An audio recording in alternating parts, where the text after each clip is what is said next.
So, as I said yesterday, we'll start with our syllabus. Yes and no, both. Means for a couple of days, आज और कल का भी दिन, we'll look at history, which is the history before where our syllabus begins. Syllabus begins in the mid of 18th century with Enlightenment. But to understand Enlightenment, because every year एक दो सवाल आने ही आने. Not only that, we have some questions on French and American revolutions. Again, वो भी एक दो आने हैं. तो total on Enlightenment, French Revolution, American Revolution, we expect 4 questions very easily every year. But to appreciate the amount of change and the kind of change these three things brought in or ushered in the world history, you have to understand what was before that. तो जैसे हमने कहा था कि in 18th century the modern age starts to begins there. So what we have for a couple of hundred years before that, from 15 to 1800 years, is early modern. So what are the characteristics of early modern? That we don't need to go into much of the details, but we should understand कि हमें क्या क्या देखना है from 14th century onwards to 18th century. लगभग जो 300 साल है, 400 साल है, हमें 6-7 चीजें देख. We have to look at 6-7 things very specifically, one by one. The first thing we have to see is Renaissance. Now I have to be very honest with you, not a single question will be asked on this, but without understand these 6-7 things you will not appreciate the syllabus. तो ये background and foundation creation है, बस समझो, exam के बारे में चिंता मत करो, पिक्चर की तरह देखो. Second is Renaissance, both from the city of Florence in Italy and the northern Renaissance. दोनों में हमें देखना है थोड़ा सा. You have Reformation as well. Reformation which led to generation of or the beginning of Protestantism. And then we have unsaid thing, counter Reformation from the other side, जहाँ से the Catholic Church starts changing some of its attitudes and some of its experiments, but Reformation and counter Reformation. Then you have to go for Age of Discovery. It is a very small topic and everybody knows about it, so we'll go very quickly. Which parts of the world were discovered, why, and what were the consequences, and whom, etc. Then we have to go for two associated things. One is commercial revolution.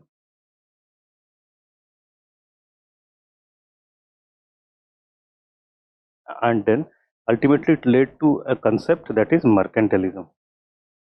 If you don't understand these things, you will not appreciate Enlightenment and French Revolution, American Revolution, because these ideas of French and American Revolution, Enlightenment thought is a thought of a specific class that has already emerged by that time, and that class is middle class, or as the leftists would like to call it, bourgeois class.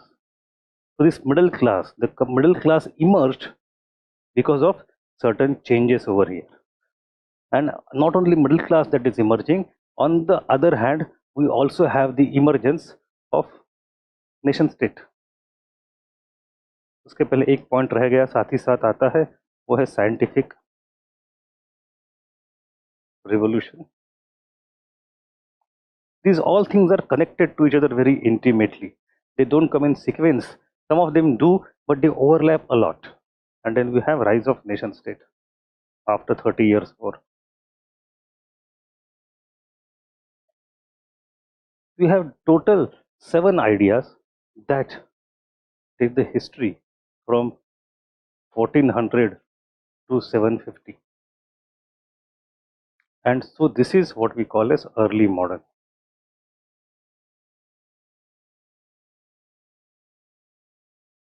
Especially we're focusing on Europe because it is all Eurocentric. So we should be able to understand the meaning of these 7 things. तो इसमें से 2-3 चीजें आज कर लेंगे, 3-4 चीजें कर लेंगे. Now these 7 things collectively are bringing lots of changes in something. And what was that something? Something was there before this modern age, and that is called as middle age.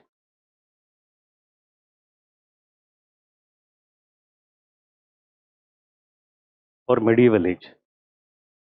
आप इसको लगभग 500 to 1400 ले सकते हो.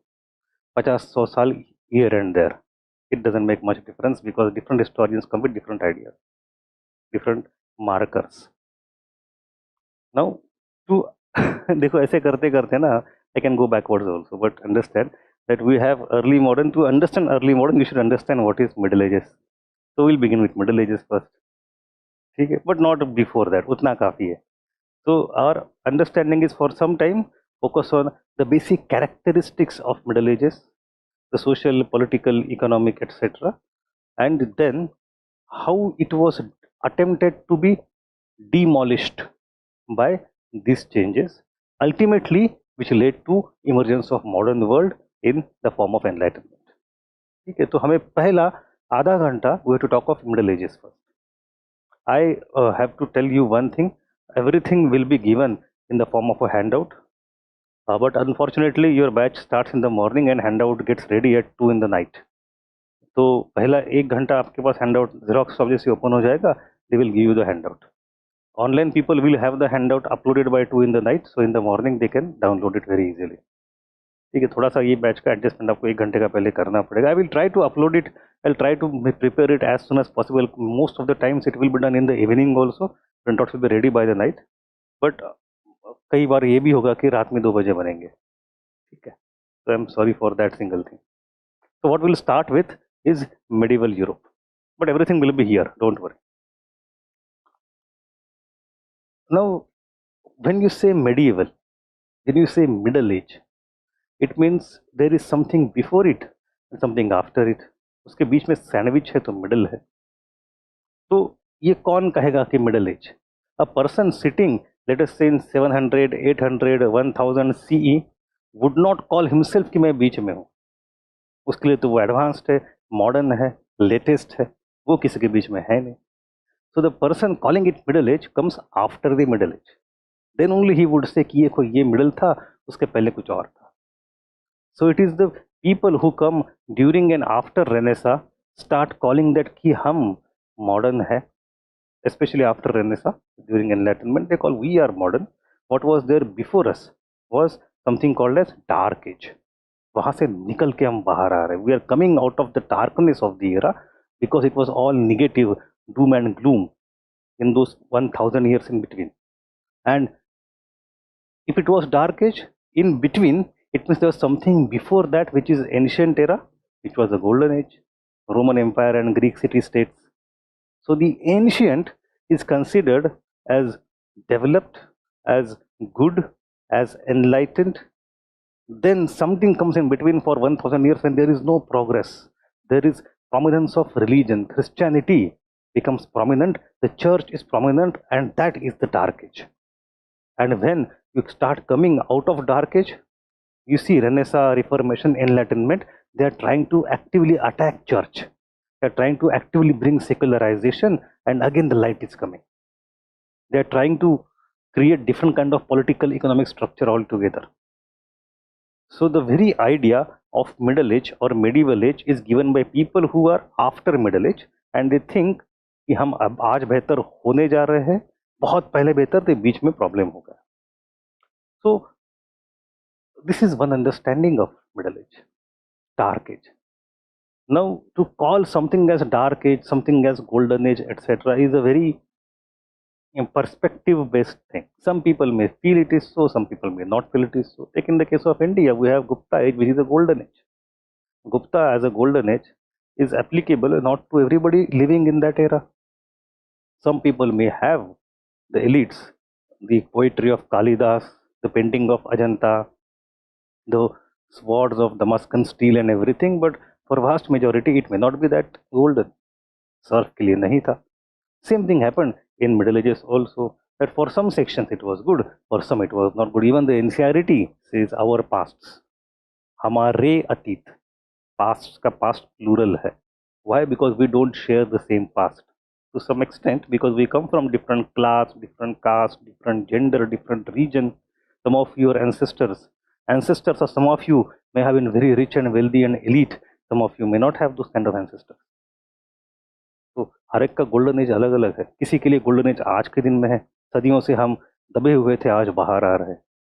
It could be anything. So calling entire age as only and only dark age actually technically is not correct. But we do that by and large because it is what is done by those people at that time. But we should be critical. conversely, au contraire, as they would call in French. You have to understand when you begin modern age, it does not mean that everything is going on progressive fashion. Some things also decline. For example, patriarchy. In the 15th, 16th, 17th century, patriarchy actually increases. कहाँ improvement हो रही? So थोड़ा सा viewpoint centric है, but will not go into that kind of can of worms to confuse everybody. We'll focus with the traditional understanding of middle age as a dark age and then something as a beginning. So let us look at what middle age or medieval time consisted of. In Europe, you had three important systems that defined middle ages, to the core, and those systems are interlinked to each other, and the relationship between these three was nothing but middle ages. Now when you say that you modernize things, you come to modern era, it actually indicates the decline and destruction of those three systems. So when you say middle age, we mean these three systems. When you say Reformation, Renaissance coming, it means how these three systems got declined. वो क्या है? The first one is Holy Roman Empire. This is the map of the Frankish kingdom, which actually became Holy Roman Empire because Frankish was one of the tribes which came. It includes entire Germany, North Europe, French, Italy, all these, almost Central and Western Europe is there completely under it. So it was the very major chunk of European territory. Now, I don't want to go into ancient time, but in ancient time we had something called as Roman Empire. Roman Empire was there. It was initially Roman Republic, then it became Roman Empire after Julius Caesar at the time of Augustus. And then it expanded. By the time of the 4th, 5th century, it started decline. It got split into two parts later on, Eastern Roman Empire and Western Roman Empire. The Eastern one became Byzantine, and that continued for the next few hundred years. But the Western Roman Empire declined with the emergence, or rather attacks, of northern Germanic tribes. We don't need to go into lots of story. It's a broad basic understanding. So this Western, after the fall of the Western Roman Empire, a new system of feudalism emerged in Europe. That is the point of beginning of medieval age. Till the time Roman Empire is there, it is ancient Europe. When it starts getting subdued, getting overran by these tribes, it becomes beginning of medieval age. So in the medieval age, we have lots of stories. We have different people there. Some of these tribes, Germanic tribes, which come from north, establish themselves in different regions. They divide the territory. They're competing with each other for more of land control. And then we have the old nobility of Roman Empire. They are also competing with them. So old Roman nobility and new Germanic tribes, and lots of them are fighting with each other continuously. There is a decentralization of power. The king is no more important. We have Frankish kingdom coming up. We have some people becoming prominent, but they are relatively notionally prominent. The real power is decentralized between various feudal lords, or as we call them, warlords also sometimes. So we have decentralization of power. We have some dynasties, like Frankish tribe establishes some dynasty. In that, I don't need to go into the names here. In that tribe comes one person called Charlemagne, and he gets anointed by the Pope at that time as the Holy Roman Emperor. कि you are political power, I am the church. चलो मिली भगत करते हैं, right? The religion and the politics will come together, and the politics will take the support of religion. In that, the idea is that this Holy Roman Empire is holy because it is consecrated. The king is consecrated, emperor is consecrated by the Pope, and then its duty to support the church. Very simple, and it becomes very powerful. So this Holy Roman Empire took part in the Crusades and became the sole protector of the Roman Catholic Church. Now, what are Crusades and what is Roman Catholic Church? We'll see in some time. So this is the first institution, Holy Roman Empire, decentralized, a huge area and divided in different parts. Then you have second thing that emerged after this is the feudalism. The feudalism is again a hugely debatable topic. Is there a feudalism or not? Is there one feudalism or multiple feudalisms? But without going into the historiographical debate that we start to inherit from Marxist ideas, जो हम बहुत बाद में देखेंगे, just understand and presume for some time it was a feudal era. But if you don't want to use the word feudal, it is also fine. Look at the characteristics. Both of facts हैं. Characteristics are facts, even if not the template or not the name, not the term. So what are those? The first thing is political administrative. The Germanic tribes were settled in different parts of Europe, and tribal chiefs of those tribes started to rule as a regional patriarch. Then, as a result of conflict with the and coordination, a hierarchy was created from top to bottom. Her level पे एक एक vessel है, सबसे ऊपर राजा. The power and influence of the ruler diminished in this period. He was nominal head, but the real power was exercised by feudal lords. So the real people are the middlemen. They have the actual power. They control the land. They control the knights, the soldiers, the army, and they control the peasant. They control taxes. The king has very few power, but he is notionally important. He is rather dependent on these feudal lords for lots of mobilization of both resources and army. So king has no central government which is strong. King doesn't have bureaucracy. King doesn't have a standing army. For bureaucracy to extract revenue and army to fight the war and protect itself, the king is dependent on these feudal lords. So असली सत्ता इनके पास है. Then the ruler was assisted by the feudal lords who were given land or manor. Now manorialism is a typical system in which the king gets loyalty, and in return of that he gives land. So manorialism. And therefore we have the structure which is hierarchical, king at the top, then feudal lords. Feudal lords are vassals of the king. So it's actually at every level. You have king, feudal lords, you have barons, you have knights, you have peasants. It's multi-tiered hierarchical structure hai. And in structure within any two neighboring tiers there is a reciprocal relationship. The feudal lords provide army and tax to king. Kings give them support in terms of manor. Feudal lords give them loyalty. The same thing happens. एक राजा के नीचे समझो 50 feudal lords है. Within or beneath every feudal lord you have few barons, 20, 30, 40 barons. Again the same reciprocity between baron, and the baron has no connection directly with the king. They don't even know king, they don't have loyalty towards king. उनकी loyalty बस उनके feudal lord की तरफ है. So again the relationship between the two neighboring tiers. That's all. Then we have knights. Knights are the most, what I say, romantic picture of middle age is knights, like Knights Templar. आपने सुना knights के बारे में? नहीं सुना. ये आपने वो देखा है कि घोड़े पे ऊपर पूरा आर्मर पहन के हाथ में बड़ा सा भाला लेके सैनिक चलते हैं, घुड़सवार यूरोपियन के. They are knights. हाँ, अच्छा एनिमेशंस में देखा, हाँ कार्टून में. तो they are knights. These knights are suppose to be very dignified soldiers. They are powerful but they have evolved code of conduct. वो निचले लोग हैं, they are not Mercenaries.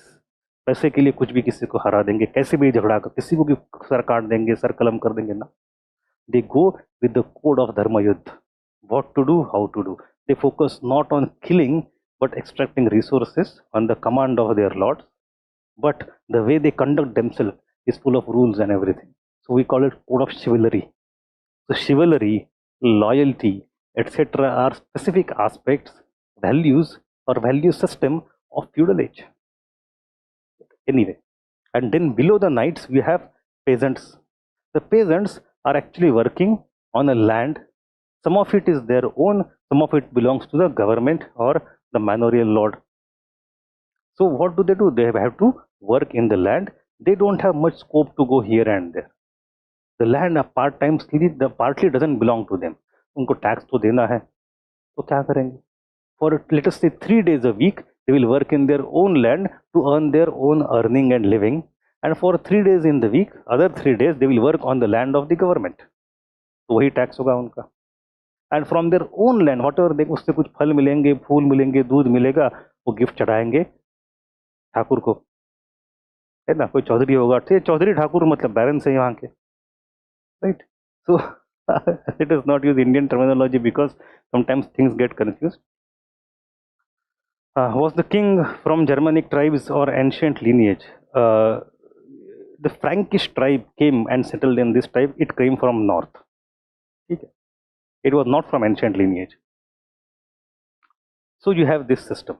The economic side of this is that you have decline in urbanization, trade and commerce.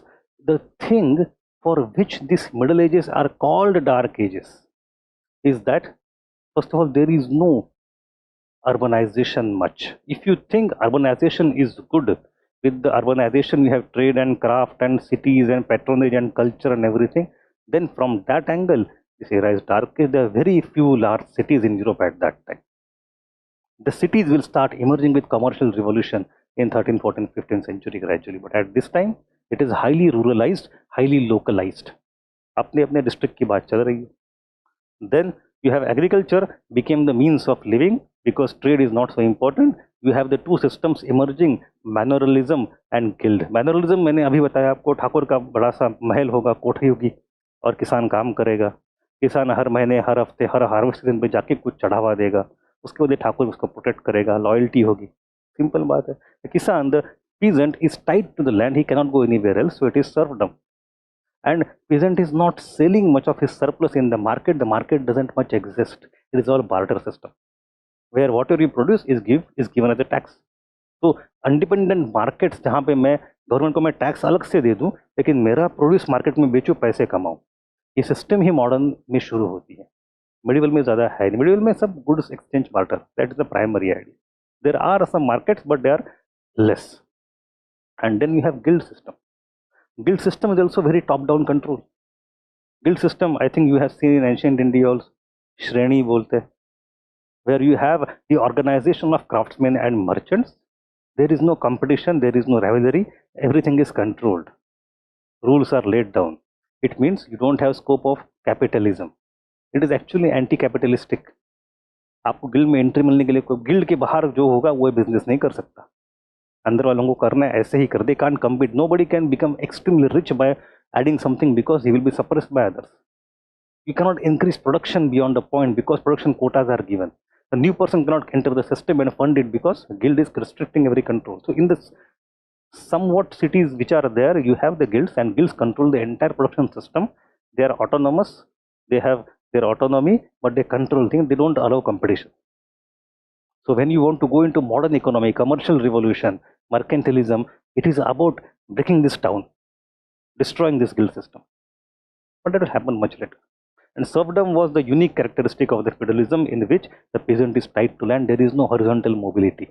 आपको उसी जमीन पर रहना है. So you are not free. It is not your individual decision to go anywhere else you want. This is the economic concept. And how was the society?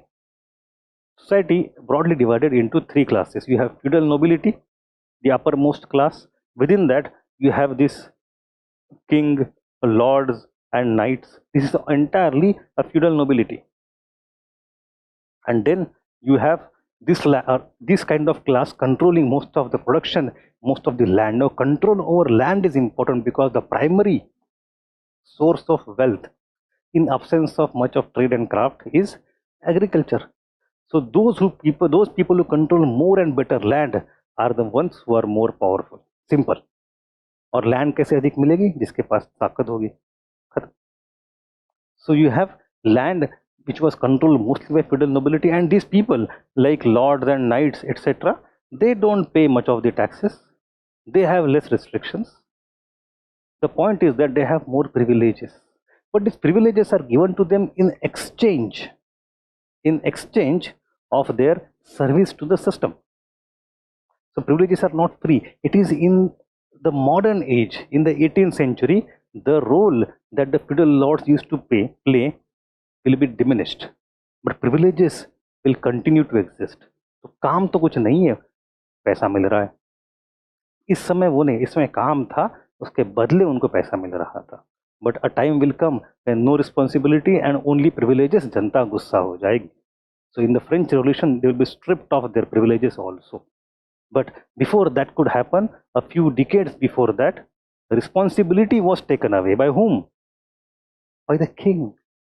Because this king is dependent on lords and knights. King has no contact with the peasants. So, and king is dependent on lords and knights for taxes, for bureaucracy, for army, everything. The king is powerless. King has no independent power base.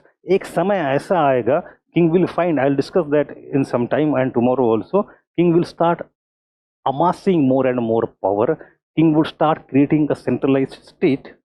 And who is the enemy in that case? These feudal lords and knights. इनको पहले दूर करो. So king will start competing with them, taking power away from them, but not taking privileges away from them. वो काम होगा French revolution पे. But French revolution आने से 200 साल पहले से ही, for 200 years before the French Revolution, the king has started to take away the responsibilities and create a state. That topic is in our syllabus, rise of nation state. National monarchies will begin. But वो थोड़ा सा, but why and how it begins, for that context is this context, feudalism and Middle Ages. And then the second class or the second group of people is clergy, the people who come in church. This clergy also emerged to be very powerful at that time because the emergence of church. When you say Catholic Church, what is the meaning of the term Catholic? It means universal. Catholic matlab universal. So when universal church system began, it emerged. Along with it emerged the clergy class, and they have prestige. They also control huge amount of land. For example, in our own ancient medieval time, we see temple grants, land grants to temples, right? Temples control huge amount of land. वो research कहाँ से आया? This temple controlling land and controlling production, etc. Or even couple of days ago in the print there was an article by Gregory Chopin. Gregory Chopin is a very good historian of Buddhism in India nowadays. He is copiously quoted by Upender Singh also in her book. He also shows that Buddhist viharas, Buddhist sanghas were also fully in business. They also got a lot of land grants. They also traded and they also had role in merchandise. So you have Buddhist viharas having doing trade, the temples controlling land. Likewise, in Europe, the church also did that. The church also controlled lots of land because land was a source of income, and church also had very less role to play in taxation. Rather, parallel to the state or feudalism, church also extracted money from the peasants in the form of taxation. So tax कौन ले रहा है? The lord be, knight be, and the church be. So you will see that also getting demolished in modern era. But इस समय सबसे नीचे है peasant, craftsmen and artisans who are common people. They have less control over land. They have to work on their own land and government's land, and from that they have to pay taxes to everybody, and they have maximum tax burden. तो मेहनत कर रहा है गरीब आदमी, खा रहे ऊपर के दो लोग, political and religious people. It's a typical analysis. One thing that is missing in this picture, if you can notice, what is that? इस पिक्चर में एक चीज मिसिंग है. Anybody?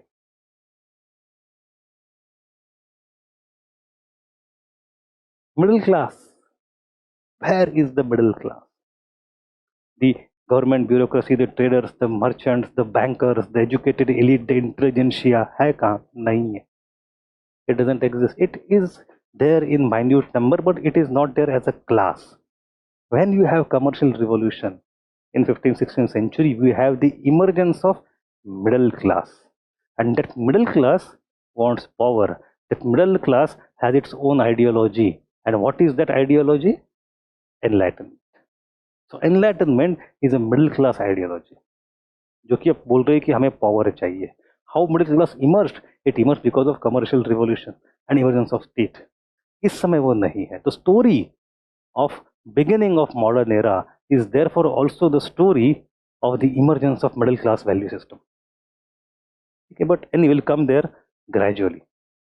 But you understand, in this picture there is no middle class. So there was a clear socio-economic and political inequality. There was no space for any kind of change. It was anti-individual in nature. You are part of a system. You are individually nothing. आप कौन हो? भगवान ने आपको बनाया है as a cog in a wheel.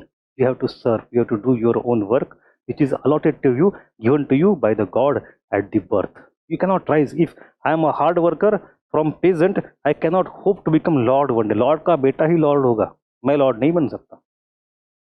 If I don't want to be a peasant, I want to be a singer. I can't do that because I have to pay taxes. I'm tied to the land. In extra time, maybe I can sing a song, but I have to be productive asset for the state or for the system. So it was based on formalism, patriarchy, elitism, and social stratification, where there was no scope for individual freedom and rights. That will again the story of the emergence of modern era. Individualism, humanism, rights, etc. वो धीरे धीरे धीरे बनते हैं by dismantling the feudal system. Then you go to the third institution that existed at the time of Middle Ages. First was Holy Roman Empire. The second was feudalism, and the third one is universal church system or Catholic church system or Roman Catholic church system. So in the ancient time, we all know that church is not established by Christ himself, right? It emerged gradually after the Christ was crucified, resurrected, and everything that we believe in. After that, a few decades, the church started to emerge. Saint Paul and all his stories. It was very easy at that. It was very closer to bhakti, closer to simplicity. Adambar nahi tha, not much religious ritualism, not much complexity. It was close. So it was dependent on the, for example, thoughts of Saint Paul. Saint Paul's letters, the epistles of Saint Paul are very famous. And then we have Saint Augustine also. So Saint Paul, Saint Augustine, they represented the church in the ancient time, a simple, a sober, a non-ritualistic church, full of emotion and bhakti. But by the time you reach the medieval time, the focus is not on faith and salvation through bhakti. The focus is more on ritualism, karmakand. And so you have, during the 8th century, Roman Catholic Church adopted a new form. It was now based on the medieval teachings of saints like Peter Lombard and Thomas Aquinas. नाम याद करने की कोई जरूरत नहीं है, don't worry, understand the concept. The church, these people are becoming more important, their ideas are becoming more important. They emphasized on the priestly culture, the priesthood, like Panda and Ulema and Mullah and Father, and all these things start becoming important. Religion, that means individuals getting oppressed. You don't have much problem. So you have the emphasis on priesthood. So clergy as a class becomes important. They determine dharma kya hoga, not you and me. And then 7 sacraments for salvation. Now what is 7 sacraments for salvation? It means that rather than doing good work, अच्छे कर्म, piety, simple religion था, अच्छा कर्म करो अच्छा होगा. It's a good thing, social ethical control. But here they focus on sacraments, संस्कार, मौंजी बंधन होगा, शादी के संस्कार, मृत्यु के संस्कार, जन्म के संस्कार. वो so this संस्कार जो हिंदुज्म में we have 16 संस्कार. What are those? आप जितने भी बड़े हो जाओ, you have so much status, you have so much political power, economic power, you come from, but ultimately ये 16 समय the priestly class will come and control you. You cannot avoid that. So it's a control of a religious. Sanskar is actually a positive thing also if you look at it from religious viewpoint. But if you look at it from the social angle, they are actually the control of religion over individual, जिसको आप avoid नहीं कर सकते. The same thing you see over here with 7 sacraments. With the sanskar becoming important, Brahman becomes important. Similarly, the sacraments become important, clergy becomes powerful, it starts to have control over individuals. Clergy becomes powerful means the church becomes powerful. Church controls every aspect of your life. What do you do, what do you not do, how do you think, what do you not think. So thus started the universal or Catholic church system, which came to dominate socio-cultural life of European people. And it gradually became the part of the feudal structure itself. So church and clergy are inseparable from feudalism. Jab in the era of enlightenment Gibbon aayega, Gibbon would write a book of history, book on history, where he would say कि rise of church is the beginning of dark age, and because the religion is so corrupt, all the problems happened. And when the church started to fall, rather we have to actively make it fall, only then the good days will come. And he says कि church जब आ रहा था, rise and fall of Roman church is the name of the book. When it was rising by destroying the pagan religion. जब pagan religion थी, उस समय you have democracy of gods, you have the great Roman Empire. So beginning of church is equal to fall of Roman Empire, fall of the golden age. That is the idea of Middle Age. Middle Age matlab church, matlab feudalism. Simple. So it gave guidelines. Now church becoming so powerful, it started to give guidelines to every Christian. It did not advocate for humanism and individualism, which will begin in Renaissance. Rather, it focused on salvation, mukti ke liye karo. Individuals had no identity and nobody could speak against the church. If anyone did so, the Inquisition was issued against him. Inquisition matlab religious church, religious court. For example, if you say something against the church, like Newton, everything is explained in the terms of religion. Newton would say, why this apple is falling down? He might think there is something of an attractive force. Sir कहेगा पागल हो, भगवान आपके ऊपर फिदा है, वो चाहता है कि आप फल खाओ, आपको न्यूट्रिशंस मिले, आप खुश रहो, इसलिए वो नीचे गिर रहा है, वरना ऊपर नहीं जाता वो. So don't explain with the terms of science. For example, geocentric versus heliocentric model. The Bible says कि Earth is the center of the universe. If you question that, आपको जिंदा जला देंगे. And that they did. Many people were burnt alive on the stake just for explaining, so thinking something which goes against the religious idea. दुनिया कितनी पुरानी है? How old is the earth? 6000 साल as per Bible. If you say नहीं, there is evolution, खत्म, आपको जिंदा जला देंगे. So in Europe at that time, church was so dominant. The tussle between religion and science was in the terms of binary ideas. If you are scientific, you have to be anti-religious. If you are religious, you cannot think rationally. This is a European context. Therefore, when you have beginning of rationality, it has to be anti-Christian or anti-church rather, not anti-Christian, anti-church, anti-religious. In the case, what is happening in India at that time? The religion does not control science. दोनों साथ साथ चल सकता है, कोई दिक्कत नहीं. We don't have that binary idea. If you go to Arabistan at that time, you have Abbasid Caliphate. Abbasid Caliphate is the golden age of Islam, in which again you do not see such conflict between religion and science. But in Europe, it exists, and therefore, when UPSC also asks a question in GS paper 1 about different types of secularisms, you should know the context from where secularism emerges. The French Lycite would be so anti-religious. Because of that, you have to be in public.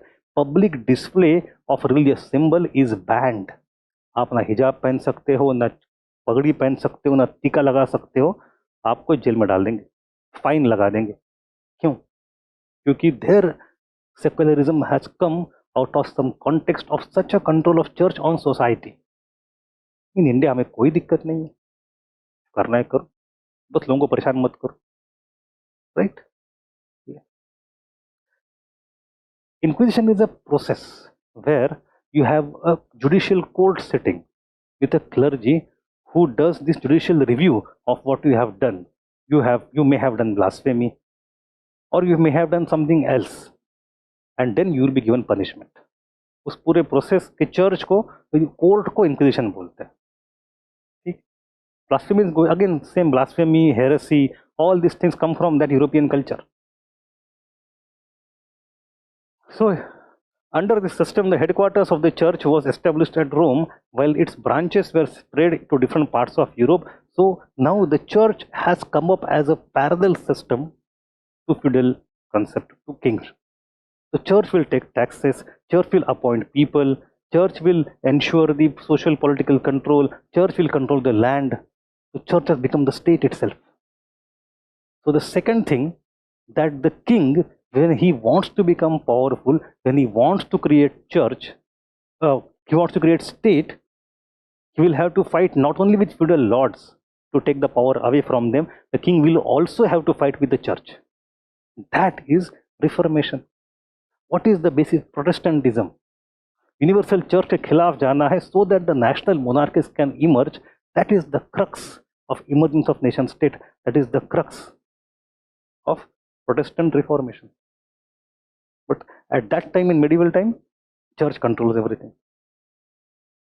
It started imposing tax on people, tithe, and part of such money was spent on local church while the remaining amount was transferred to Rome. Apart from that, church came to own its own landed property. The church was becoming like a feudal lord. with a religious sanction on top of it. As a junior lord kneeled before the senior lord or baron or king and gave reverence, such oblations and postures were also prevailing within the church system. So when I say Middle Ages, जिसको तोड़ के modern age शुरू होना है, it means these three systems: Holy Roman Empire, feudalism, and universal church, and they are all interlinked. They are all interdependent. So what are the overall characteristics of Middle Age? Feudalism in the political sphere, guild system and trade in economic sphere, feudalistic value system in the social structure, the Holy Roman Empire and universal church system in the field of religion, conservative logic in the field of philosophy, romantic approach based on feudalistic values like chivalry and loyalty, etc. in the area of literature, and Gothic architecture in the field of architecture. So we don't need to know everything, but these are the overall characteristics. If you know, there is a book written in 16th century in Spain, Don Quixote, Sancho Panza.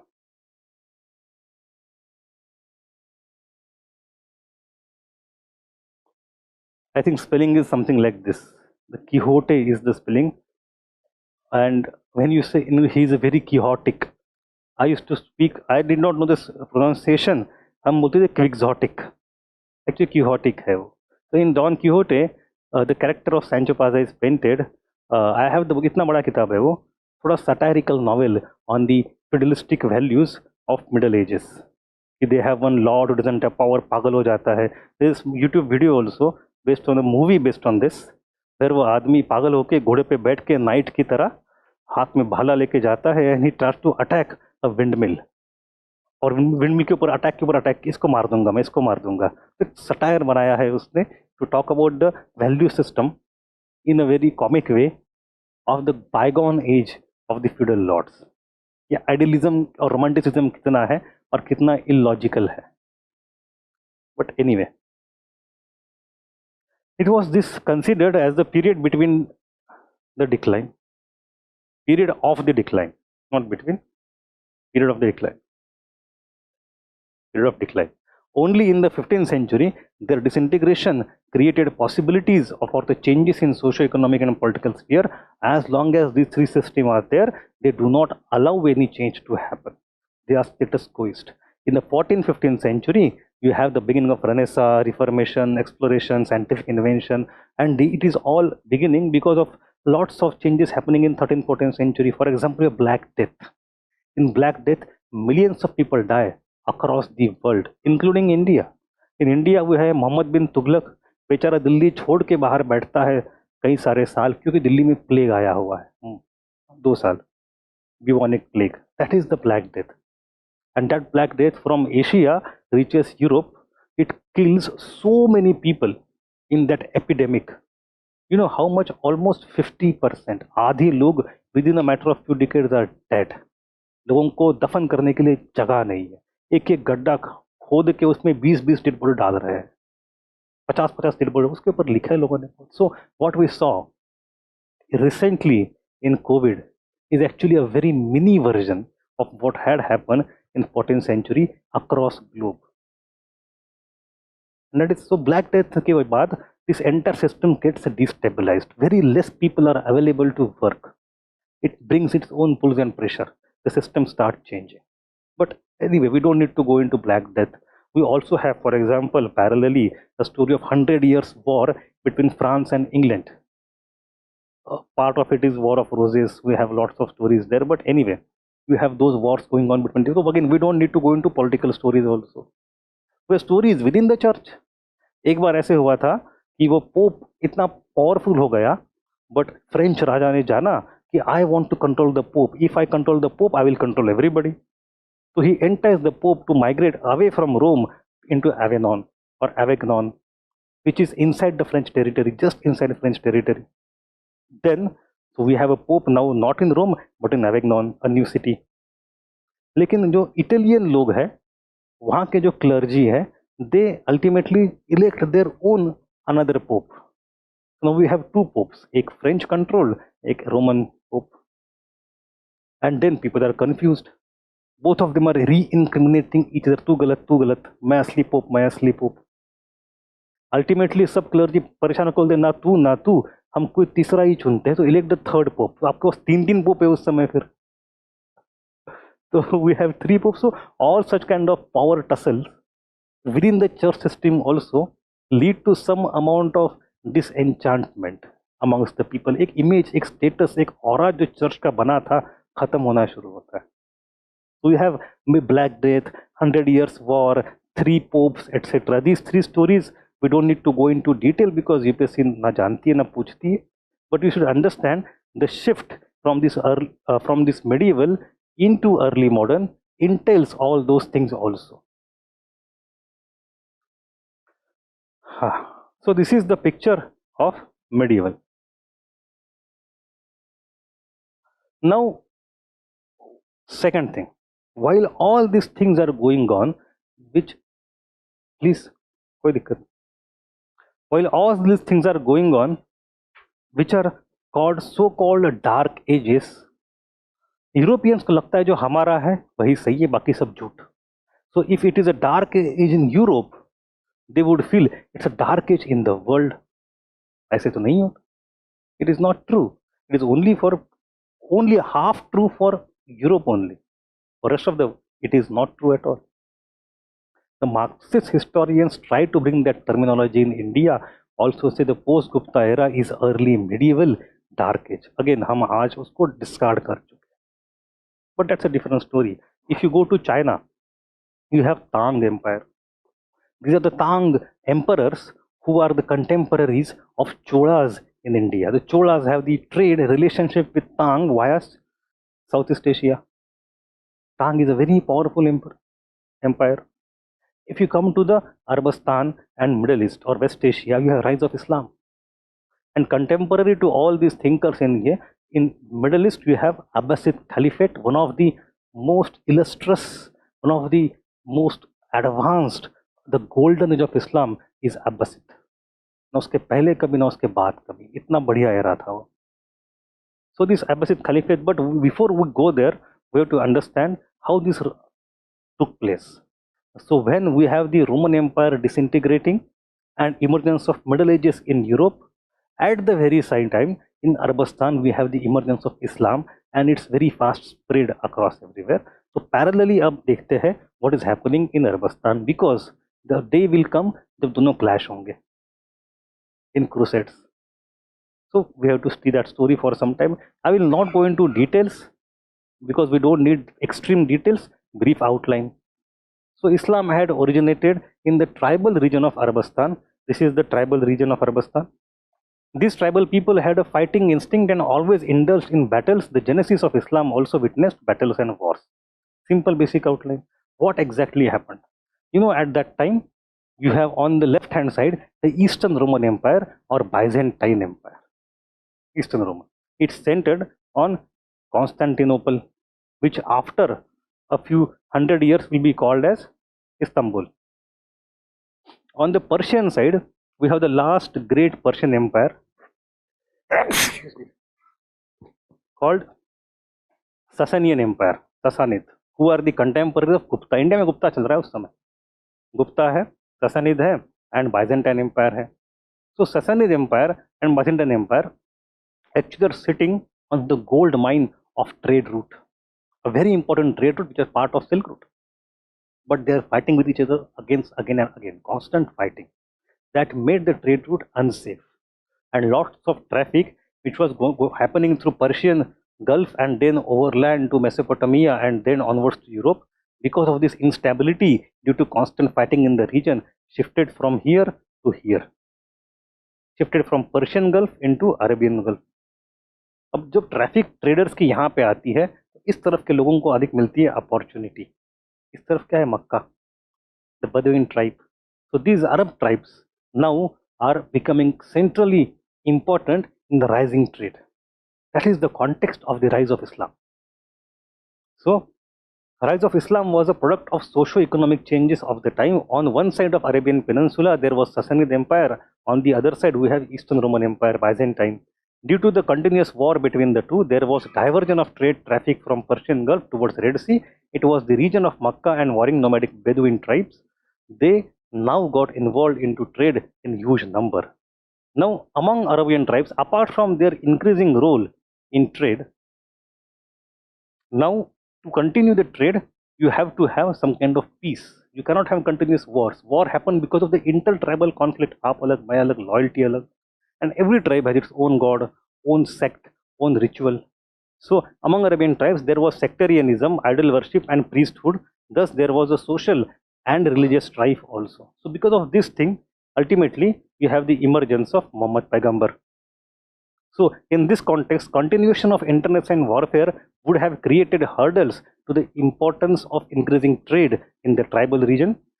Thus, the rise of Islam helped people to come together. Prophet Muhammad produced a new sect called Islam, total surrender to one God, Tawhid, with one of the objectives to create brotherhood and keep unity in tribal regions. So, we don't need to go into story of Prophet completely, but this is the idea, the socio-economic context. Because we are students of history, we don't need to study the theological aspect of religion. क्या सही है, क्या गलत है, monotheism versus pantheism versus polytheism versus monism. These are not our required topics. We are interested in the social, economic, political context more than the religious context. So this is the socio-economic context of rise of Islam. Then the geopolitical condition of Arabian region, which made Islam aggressive from the very beginning. We have the story of Prophet. He was in Makkah, but he was one of the tribes का इंसान उसका form, but other tribes were there, constant fight चल रही थी. He started claiming some kind of power and miracles. तो लोगों ने उनको झगड़ा किया. He had to leave away, he had to go to Medina. It is हिजरत. We know from there the हिजरी calendar starts. along with him 80 people went there, वो सारी कहानी है. And then it is in Medina he gradually meditated, he created influence, he started to mediate between the people, he created peace, he created the first ideal Islamic state, that is the state of Medina. From there he gathered power again, he increased resources, and then he attacked back on Makkah. And then he defeated people of Makkah, and then he conquered Makkah, and then he united everybody. Simple story. So in Medina he acquired political power, started tax on local people, started mediation in case of conflict. He was a charismatic leader. Simple. In one sense, the establishment of Islamic State happened at Medina for the first time. After a long fight, he eventually conquered Makkah, which became the center of Islamic State later on. So ये हो गई कहानी. But the point is, therefore, from the very beginning, there is a warfare, aggression within Islam की story. क्योंकि शुरुआत ही वहां से होती है कि you have to stop that. Then this is the story of Paigambar, but very immediately after Paigambar, you have the immensely rapid spread of Islam. Hugely, मतलब this is आंखें आपकी चकाचौंध हो जाए, इतना fast spread हुआ है. Within 100 years of Paigambar, almost entire region was conquered by them. So what we have is the three-phase evolution. Three-phase evolution. The first phase is of the Rashidun Caliphate. These are the Rashid मतलब जिनको enlightenment हुई है, नूर मिला है, उस तरह के लोग. So 4 people who came after Paigambar, 1, 2, 3, 4, they are called Rashidun Caliphate. They went on for how many years? 30 years only. But in 30 years, the spread was immense. After Rashidun, we have next thing, that is Umayyad. Umayyad dynasty was a dynasty of Arabs. It focused on Arabization. And then we have afterwards Abbasid. So Rashidun, Umayyad and Abbasid, the three-phase development of spread of Islam. Let us look at all of them one by one in a very superficial manner. Very superficial. आपके पास नाम पता हो. We don't need to go into much detail. So the first is Rashidun Caliphate. Prophet Muhammad passed away in 1632. He did not nominate any successor, and there appeared 4 elected caliph or khalifa, one after another: Abu Bakr, Umar, Usman and Ali. Now यहाँ पे there was a debate going on within the tribal people कि who should be the successor. Some people said कि you have to come together, एक अपना electoral college बनाओ of the tribal elites, shura, and from that shura we should elect our next leader. So elected खलीफा होना चाहिए. So जो लोग थे चारों elected थे, they were Khalifa, elected Khalifa in shura. But there were some other people who said, nahi, we don't want elected, we want somebody from the Prophet's family. So Ali, the 4th one, is actually son-in-law of Muhammad, Paigambar. So the Ali, that person was liked by other people who believed कि the hereditary angle is more important. So they consider कि 1, 2 and 3 number are not that important. The real successor should have been Ali, जो चौथा बना. तो ये फिर उसमें शिया सुन्नी का कॉन्सेप्ट आ जाता है. They ruled between 632 and 661. In these 3 decades, there was rapid expansion. Under Khalif Umar, the larger expansion of Islam, and under Usman, it reached the maximum extent. First, they conquered Syria and Egypt, then Iraq and Iran, and then Central Asia. So within 30 years, 30 साल के अंदर ये पूरा reason capture हो जाता है. Within 30 years, it's immense speed. They, on one side, completely destroy Sassanid Empire and old Persian culture. Khatam. On the other side, they start fighting very quickly with Byzantine Empire, the Eastern Roman Empire. It is still there. आज जहाँ Turkey है वहाँ पे Turkey नहीं था. But Turks come from Central Asia and they gradually in 11th to 13th century settled in that and made that region as Turkey. They come from Turkmenistan region. But originally in this region we have Byzantine, the Eastern Roman Empire. So this is the context. After Prophet Muhammad's death, there was a dispute among his followers about who should succeed him as the leader of the Muslim community Ummah. By the end of the Rashidun, there was a civil war in which Ali was assassinated in the Battle of Siffin, Ali Mato the fourth Khalifa, by the people who then said कि हम elected leader ही लाएंगे. They formed Umayyad. So you have Umayyad dynasty, and when Umayyad comes into being, they continue to hunt down successors of Ali. So you have very famous battle of Karbala. आपने मसनवियाँ सुनी होंगी कई सारी. जानते हो मसनवी क्या होती है? नहीं जानते.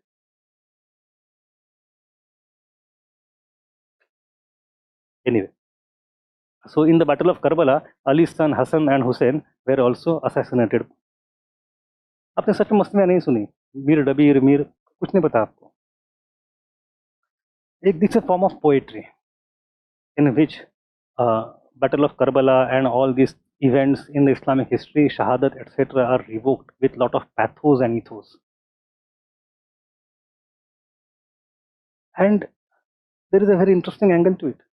अब हुसैन जाके अपने वो तो गाना सुना होगा जो बड़ा फेमस है बॉलीवुड, भर दे झोली मेरी, या सुना है? उसमें करबला की कहानी आती है, याद है? याजीद बोला मैं हाकिम हूँ, सब पे जब्र करता हूँ. हुसैन ने बोला मैं सैयद हूँ, सब्र करता हूँ. पता है किसको? याजीद बोला इधर बर्छिया है भाले है, हुसैन ने बोले इधर सर कटाने वाले हैं. अरे यार. या फिर हुसैन जब के चले, जो लता मंगेशकर ने भी गाया, बड़ा सुंदर गाना है. उसकी बहन थी सकीना, उसने कहा पानी पियो, बिना पानी पिए चले गए. नहीं जानते आप? थोड़ा सा ना try to get interested in history of humanity.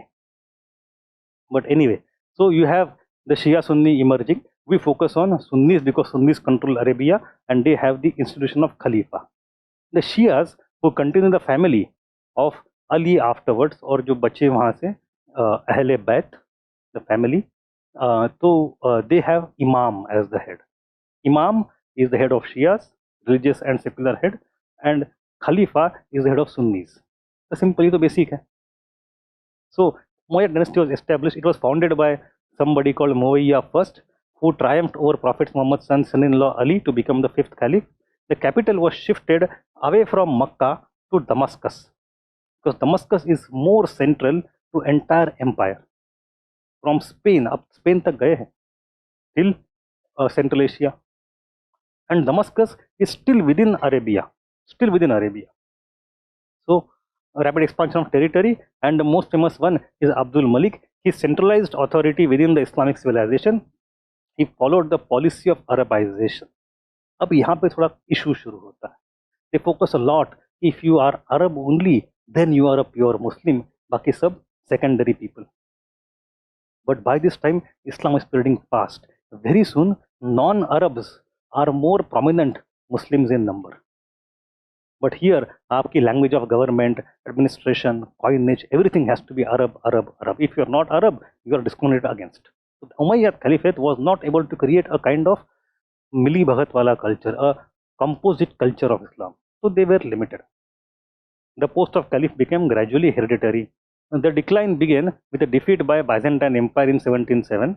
717, intertribal feud, discontent among non-Arab Muslims converts, and failure of financial reforms eventually led to the unseating of by the Abbasid Caliphate. So we have Abbasid Caliphate coming afterwards. ये सब आपको रटना नहीं है, समझ लो बस, आपको terms पता होने चाहिए. So Abbasid Caliphate goes from 750 to 1259. It's a long time span. It is the golden age of Islam. यहाँ पे the capital is now shifted by Al-Mansur in a place called Baghdad. So Baghdad was a new city created by him. Altogether, Baghdad became the center of power, of culture, of learning, of education, of science, everything. One of the greatest cities in Islamic world, Baghdad. A formidable global empire stretching from Spain, Africa to Asia, golden age of Islam in science, trade, culture, and they have done immense amount. They're open to learning. In the GS class, we discussed about Mutazila movement, rationalist thought. यहाँ पे आता है. So what we have, for example, they would get lots of manuscripts from Greek and Roman and Latin language, and they would translate them into Arabic and absorb the knowledge. At the same time, it is the time in 720, 730, the Muslim forces have reached Sindh, conquered Sindh. They are Arabs. So they have a closer contact with Indian culture also. Down in Kerala also you have the first mosque built at the same time when Muhammad Paigambar was alive. We have immense cultural contact now in the north, political contact. So lots of Indian manuscripts also start reaching Arab region, Baghdad region. It is that they are translated. Zero का travel जो होता है India से via Arabs only Europe में होता है. Sindh, Hind, the books by Brahmagupta etc. are translated. Music goes there, agricultural knowledge goes there. Indian numerals, जिसको हम 1 2 3 4 5 बोलते हैं, they are going to west and they are called Hindsa, India के. And from there in the 11th के बाद 13th 14th century में they go to Europe, and Europe, because Europe received it from Arab, they call it Arabic numerals. वो है तो Indian. ठीक है, ये पूरी कहानी है. But anyway, dependence on Persian culture of governance, absorption of Persian customs by elites, it is an important aspect. Now the Abbasid are not pure Arabic or Arabic only and discrimination against non-Arabic. No, they absorb lots of culture from Persia. By this time has become completely Muslim country over 100 years. They also expel Zoroastrians. They come to India. हमारे यहाँ पारसी लोग आते हैं, हमने उनको आश्रय दिया, वो अलग बात है. But Persia become a Muslim country. So Persia has a tradition of the divine monarchy. But the Arabs under Islam, because it is a tribal religion, they have a tradition of elected Khalifa. Now they have created huge state. They absorb the Persian culture of divine monarchy, evolved a bureaucracy, everything. So you have mixture of both Persian and Arabic element. ये वो context है. Ultimately, by 1258, Halaku Khan, the grandson of Genghis Khan, assassinated the Caliph. Now the post of Caliph started to move and different seats came into being, and now this post became controversial. So we have Egyptian Fatimid Caliphate, you have Spain में Cordoba, the Khilafat of Granada. So different Khalifas come, 4-5 Khalifa अलग अलग बनते हैं, and ultimately actually originally there should have been only one Khalifa. Now you have 4-5 Khalifa in different region, उनकी fight for influence चलती रही, उसका भी importance कम होता है. The same thing that happened in Pope. But वहाँ पे तलवारें नहीं चली, यहाँ पे तलवारें बहुत चली, ये फर्क. So change in the ethnic composition. Now there is one more underlying thing. Islam started as a religion of only Arabs, Arabic tribes, Bedouin, Quraysh, etc. But then gradually entire West Asia and Persian people became Muslim, and they brought their own culture. It evolved. Gradually the Central Asia was conquered, the warriors like Turks, and then later on Mongols also became Muslim. And they are much more war-headed people. So when they became Muslim, Turks and Mongols, they converted to Islam. They brought their aggression, they brought their violence within Islam also. So when India में दिल्ली सल्तनत बनती है, वहाँ पे कौन invaders है? They are not Arabs, they are not Persians, they are Turks. So Turks have their own Central Asian mindset of violence. तो वो अलग context बन जाता है. But anyway, point है कि Arab to Persian to Turk and then Mongol, gradually all people are coming into Islam when they bring their own ideas and their culture along with. So Islam of Rashidun and Umayyad is not the Islam of Abbasid, is not the Islam of Turkish people. उसमें भी change हुआ, culture पूरा बदला. So this is the story. We don't need to study the story of China because we are focusing on West right now. So now we have these systems which have emerged. On one side you have the European Middle Ages, on the other side you have Islam emerging. अब clash होना तय है. Now when the clash happens with the annexation of Jerusalem, with the motive was the motive behind crusades. So Jerusalem, the city over here, this city is important for both Christians and Muslims. We know all the story. So for example, in Islam, it is considered as the third holiest place after Makkah and Medina. It is believed that the city had an association with Prophet Muhammad. Prophet Muhammad, जो आसमान में चले गए थे, that he went from Jerusalem. It's a story, important story. Likewise, this place also has a very close association with Judaism and Christianity also. Jesus was born in Nazareth, but Jerusalem was important city, and for also Jews. So that is the religious context because of which the control of Jerusalem became important. But then there is economic factor as well. It was a center of world of trade in the contemporary period. It is a meeting point for merchants from Eastern and Western world. Now Eastern commodities, Indian and Chinese commodities go in huge way to West, and the main point is Jerusalem, and then Constantinople. So whosoever controls Jerusalem controls the global trade, therefore controls the tax revenue, custom revenue. So it is very important from that angle as well. So both Islam and Christianity wanted to establish their suzerainty on Jerusalem. This struggle was called Crusades. Crusades was done in the name of religion, but there is also an economic angle to it. And crusade मतलब क्या होता था? The Christian armies were invoked by Pope under support of Holy Roman Emperor from France and then somewhat Central Asia, Central Europe. So जगह जगह से लोग इकट्ठा होते थे, knights, especially the romantic knights, कभी 100, कभी 1000, कभी 2000, 10,000, 50,000, and they used to go and attack Jerusalem. कि हमें दोबारा उसको प्राप्त करना है. So we have primarily 3 such long crusades. Sometimes people count 4 as well, but it's actually in a way religious warfare with economic context. So if you map the first crusade, second crusade, third crusade, ultimately they go to Jerusalem, and then ultimately they did not succeed. So France was ardent supporter of Catholic Church. So was Holy Roman Empire from German region. All these armies moved into West Asia. The ultimate outcome was indecisive. कभी जीते, कभी हारे, कभी रखा, कभी छोड़ दिया. So indecisive, but it was wholly destructive. However, even in the destructive event, you see the emergence of some positive thing, because a trade route was opened between Northwest Europe and West Asia. एकदम कोने में Africa ने France में, Germany में जो area था, वहां से लेके सेंट्रल वेस्ट एशिया तक रास्ते खुल गए, डायरेक्ट कांटेक्ट हो गया. We have that leading to gradually exchange of ideas, and that exchange of ideas brought new ideas into Europe, which led to Renaissance. One of the reasons, not the main reason, one of the reasons is crusade, creating exchange of ideas, leading to these ideas coming to Europe, leading to beginning of Renaissance. The second reason is geographic exploration. Again, it is a very simple topic.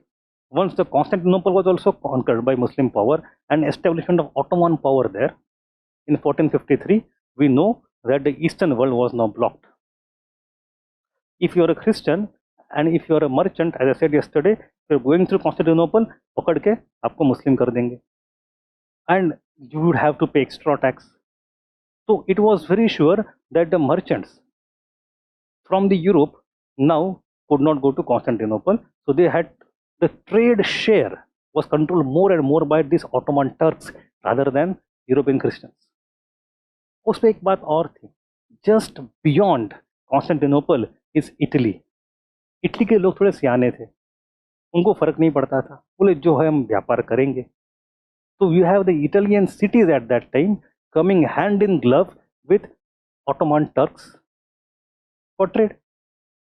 कि आप हमारे agent बनो, हम आपको tax दे देंगे, हमारा काम करो. And then the goods would come from Asia and China to Turkish region. From Turkish region it would come to Italy. Italy में there is emergence of many great bankers like the family of Medici, city of Florence, etc.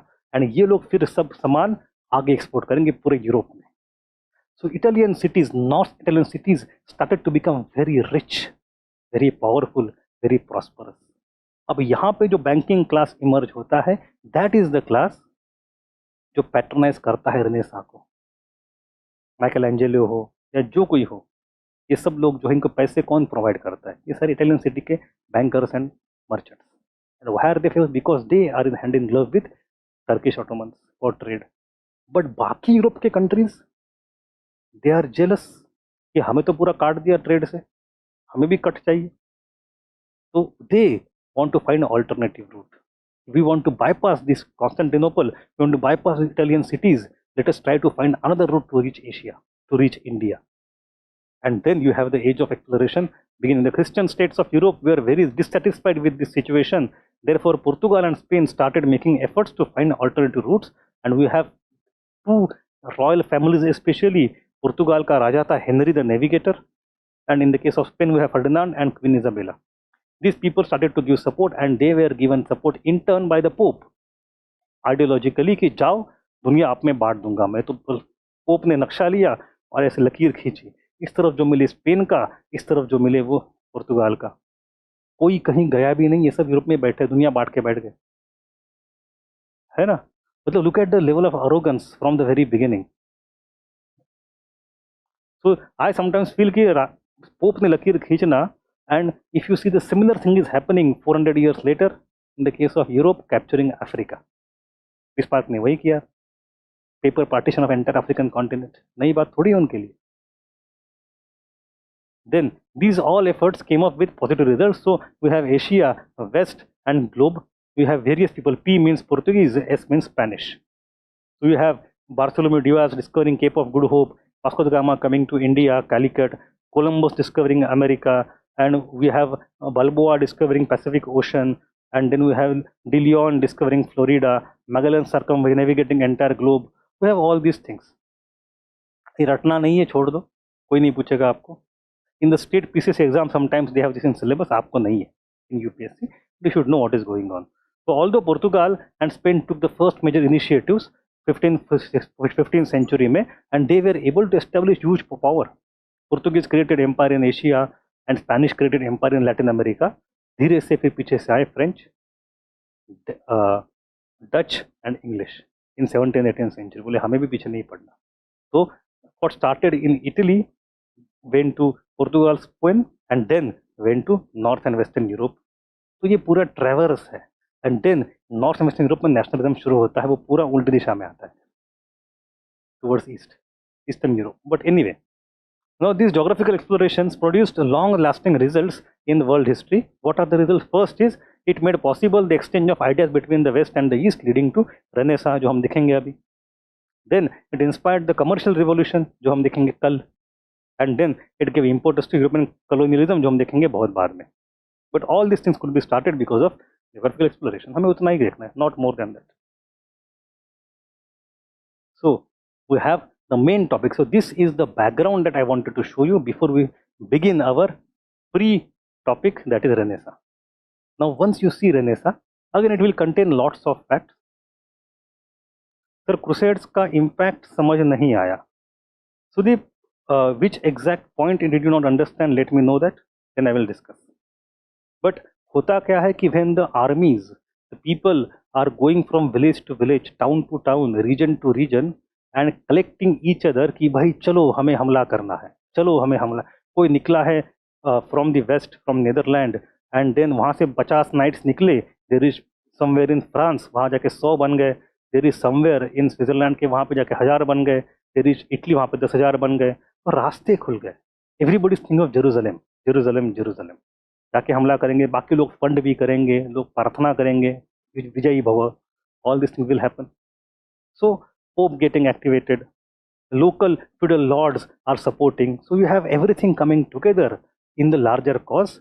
The cause may be very destructive, cause may not have served well, but in the process, the interconnection get established very well. Although we have to understand one thing, Crusades के तुरंत बाद वो Black Death होती है, जो मैंने कहा, bubonic plague. And if you think of the plague that emerged in Asia within a matter of a few decades, spread across the world, reached Europe and killed half the Europe. in a matter of years, how it could happen? Plague फैलाता कौन है? चूहा, लाइस? अभी चूहा और लाइस जो और बाकी जो कोई होंगे माइस वगैरह, वो सारे दुनिया भर में कैसे फैल गए? खुद से चलते चलते ना, इंसान जा रहा था. तो people were already travelling, people were already connected to each other. Marco Polo आता है, राइट, उसी समय in the court of Kublai Khan etcetera, great Kublai Khan. So the point is, you already see a globally interconnected world in the 14th century, 13th 14th century, which is coming just after crusades. तो लोगों का connection शुरू हो गया है, इसीलिए तिब्बत के कुछ चूहे यूरोप में पहुंच जाते हैं. So the intensity of pandemic depends on intensity of inter human interaction. इसीलिए तो पूरा ग्लोबल पैंडेमिक हुआ वो. But anyway, come back, let us not go into interpretive aspect here, वरना हम अपनी हिस्ट्री शुरू नहीं करेंगे. So we have to come to Renaissance. So Renaissance is a hugely important topic. People study generally it in two parts. One is the Italian Renaissance. There is Northern Renaissance. We will not go into those final distinctions. We will focus on oral Renaissance. So Renaissance का मतलब, it's a French language term. Renaissance, Renaissance. It means revival, rebirth. मतलब आप सोए थे, उठ गए हो दोबारा. मतलब पहले जगे थे. पहले कब जगे थे? Before the middle ages. सोए कब थे? Middle ages. And when you got awakened, मतलब क्या? मिडल एज खत्म हो रहा है. That is the basic idea. Renaissance underpins that idea of middle age, कि उसके पहले हम जगे थे, अब दोबारा जग रहे, बीच में सोए थे, dark age. That is the one point. So the Renaissance is considered as the genesis of the modern age. Renaissance is a French term meaning revival, rebirth, or reawakening, etc. It reflects the attitudinal and ideological change among European people. Now, what does it mean exactly? What are its constituents? Let me open it over here. This topic actually is given in NCERT also, 11th standard NCERT. आप चाहो तो बाद में पढ़ सकते हो, but it's not required for our syllabus. So, the points, it was a period in European civilization that was marked by the revival of classical learning and wisdom. कि हमें जो पुरानी किताबें थी, पुरानी कौन सी? Greek and Roman, like Cicero, वो हमें दोबारा पढ़ना है. कि मिडिवल एरा के thinkers are all under influence of feudalism, holy Roman empire and church and all this different kind of philosophy. That is not good for. Let us go to classical, पुराना, ancient India. Go back to Vedas, nothing but Renaissance idea of Dayanand Saraswati. Then it saw many contributions to different fields, including new scientific laws, new forms of art and architecture, and new religious and political ideas. Now, generally people initially thought Renaissance is more into art and literature alone, but now we know the scope of Renaissance is not about art and literature, it's about the change of attitude which impacted every form of human existence. और it tried to impact every form of human existence. कुछ कुछ चीज़ें बहुत late में होती, but so that is a very expansive idea of Renaissance. It was an intellectual and artistic movement that brought major change in the attitude of the people towards the problems of human life. So how do you look at the world? अब आएगा Newton, वो कहेगा भाई सेब नीचे गिरता क्यों है? भगवान की कृपा को कोई ताल्लुक ही नहीं है.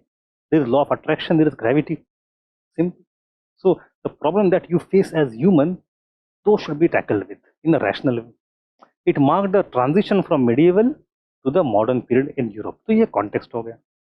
Renaissance began in Italy during the 14th century and reached its height in the 15th century. Italy may be, if you want to talk, it's the city of Florence. That was the birthplace of Renaissance. That was the mainstay of Renaissance. Now just give me one moment.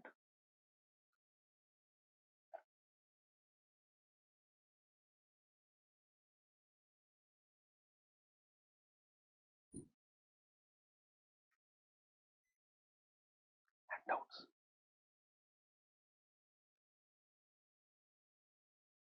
आ गया वो नीचे? आया ही नहीं. कहीं और से निकल नहीं सकता? कहीं और से निकल नहीं सकता जल्दी? नहीं, बहुत कॉपीज, मतलब इतने नहीं होगा. देख लो, देख लो.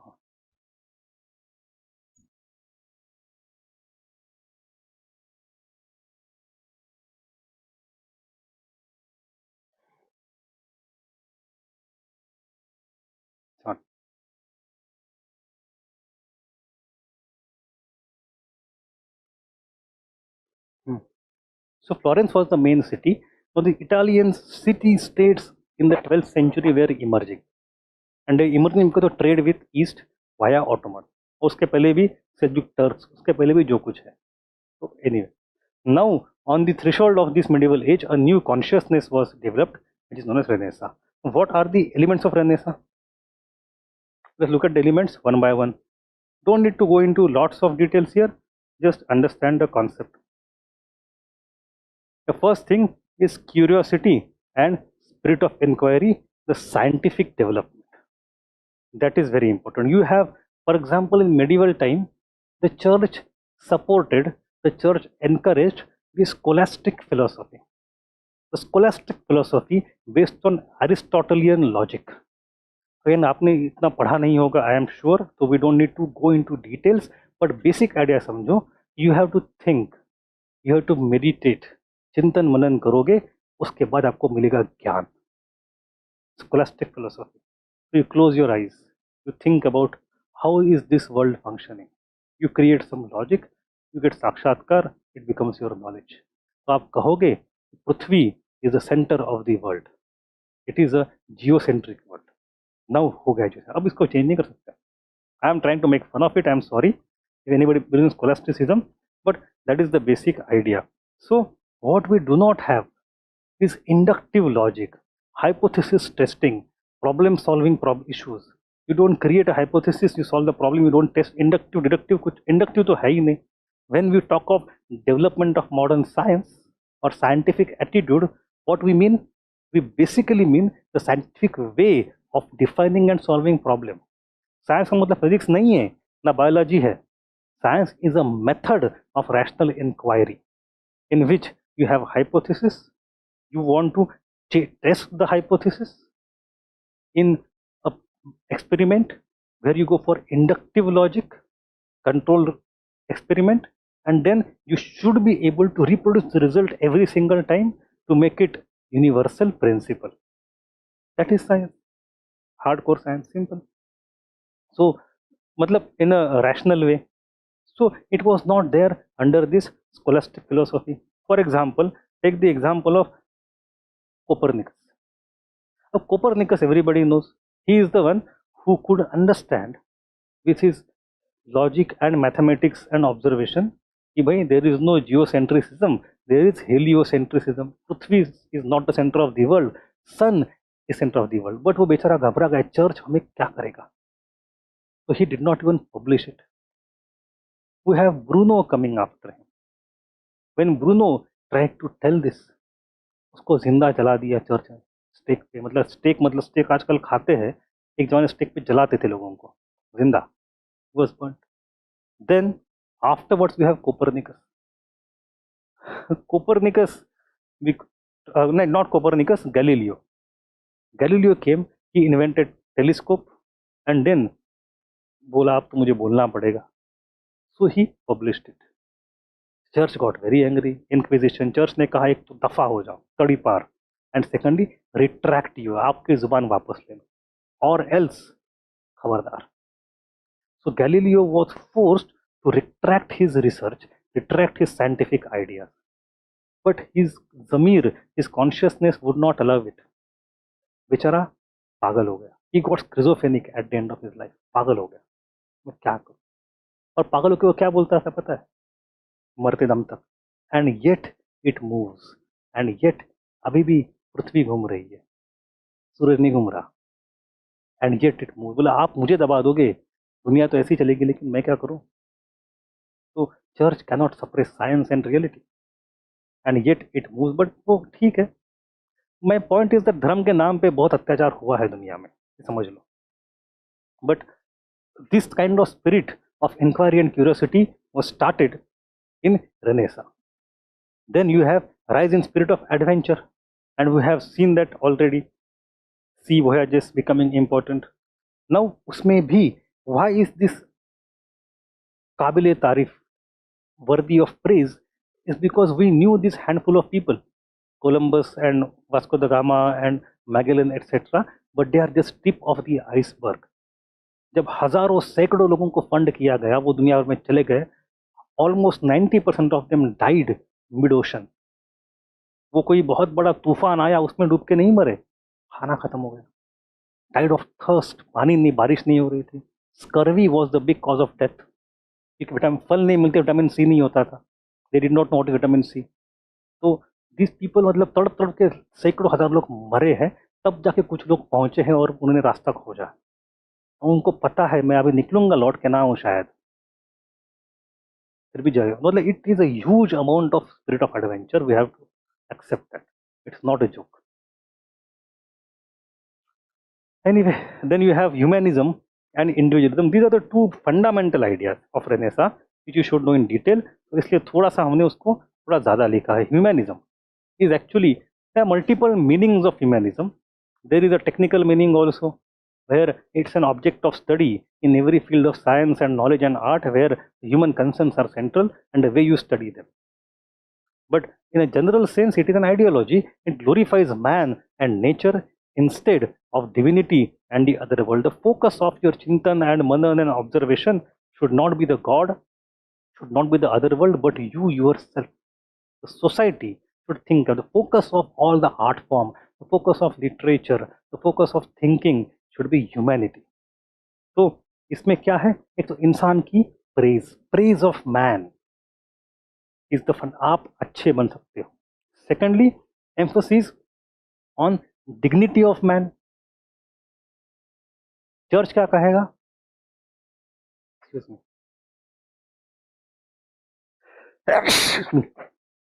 Sorry, the church would say man is sinful, आप पापी हो. The story of Adam and Eve, तो आपकी पूरी जिंदगी कटती है पाप से बचने में, पाप को धुलने में. This people don't believe that, इसलिए कि वो सब ठीक है कहानी में, but man is here for progress. It is in his और हर कंट्रोल टू प्रोग्रेस. अपनी भलाई देखो, पाप की चिंता मत करो, ऐसे चीज कंट्रोल में करो खुद को. So you have immense creative power, use that. And then finally, individuals rights are to be protected. Magna Carta के बाद कहानी शुरू होती है, the protection of individual rights, recognition of individual rights. ये सब कहानी आती है because of the human community, humanism. Now, in the pre-Christian era, such things were not there. In the pre-Christian era, not pre-Christian, in the pre-modern era, such things were primarily not there. It was focusing on otherworldliness. It was focusing on repulsion of your natural tendencies, instincts, and सब कुछ गलत है, इसलिए पूजा करो, धर्म करो, तीर्थ करो, सब कुछ. So this was the main context. Now, there was a preference for the study of those subjects which were characterized as humanities. For example, logic, for example, grammar, even for example, rhetoric.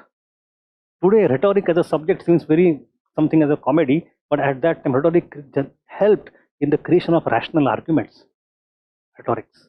And dhire dhire that became subversive for the powers to be, for the church, for the feudal lords, etc. And when you have these subjects emerging, where are they taught? I have a point somewhere in the end, in the universities. It is the 12th and 13th and 14th century. The modern universities are Oxford कब बनती है, Cambridge कब बनती है, इसी जमाने में बनती है. Now these universities are giving knowledge. They are giving knowledge in the field of religion also. वहाँ पर Christianity भी पढ़ाई जाती है, but they are also giving knowledge in these non-religious subjects. धीरे धीरे धीरे धीरे वो चीजें अधिक इंपॉर्टेंट बनना शुरू होता है.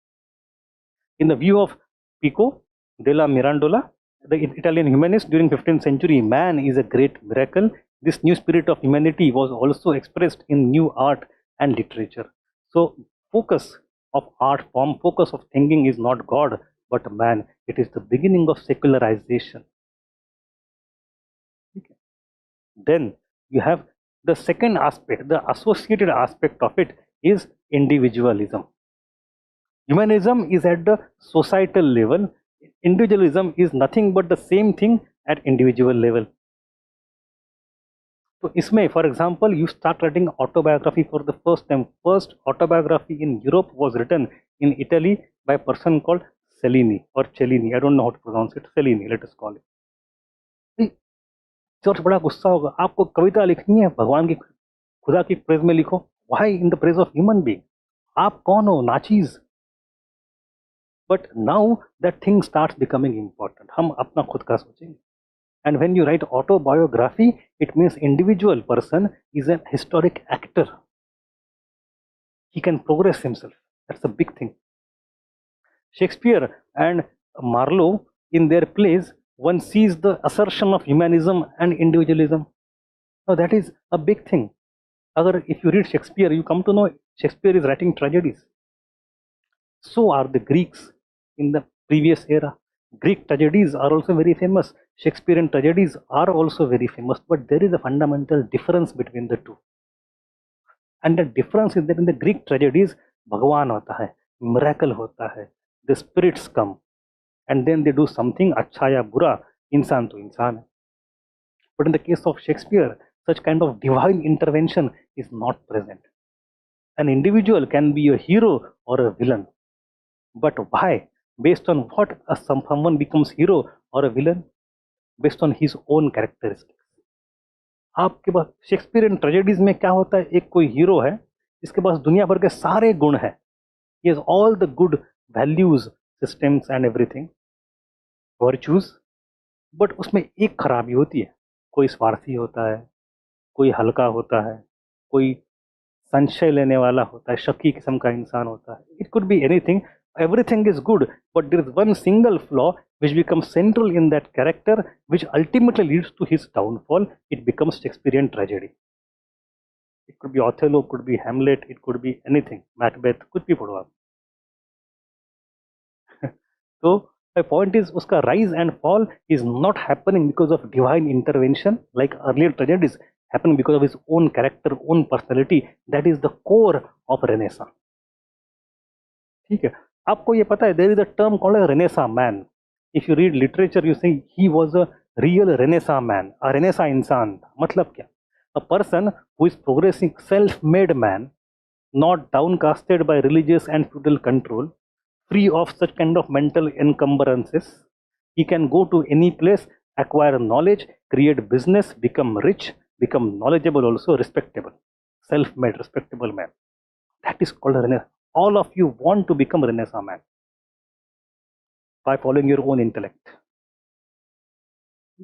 It was a very disturbing to church, which considered the very birth of man as sinful and then recording the story of that sinful life now. Human beings started to assert themselves. Self-satisfaction and a feeling of pride in one's achievements are the essence of individualism. I hope now it is very clear. Then you go to secularism. Now you have the attack of Renaissance thinkers on the priests also. भाई ये तो दोगले लोग हैं, hypocrite है. Secularism means first taking more interest in worldly activities and secondly criticizing such priests who talk about renunciation but do not follow, because priestcraft was corrupt. We have many movies in Hollywood even today. The priest would say कि हम तो भाई शादी नहीं करते, but they would sexually exploit young people. And then some media person, journalist comes and expose in newspaper, it becomes a scandal. So Catholic Church में ऐसे scandals in the recent era, in last 100 years, there have been some scandals which became very popular or unpopular in newspaper. Such thing by priest कहेगा भाई आपको गरीबी में रहना है, खुद की इतनी बड़ी land है. So such kind of hypocrisy was attacked. And then historical self-consciousness, it was sign of changing attitude towards history. We are now progressing. Medieval age से बाहर आने वाले हैं. You know the historical consciousness, the place in the larger flow of history, your location in that. So on all these three fronts, all the fronts, Renaissance was not three actually, 4-5 हो गए. Renaissance was a challenge to the prevalent medieval worldview of Europe. So what is happening is we have seen the economic story, the political story of what led to the breakup of these three medieval institutions. But how that breakup was justified at the level of ideology, it was done through Renaissance.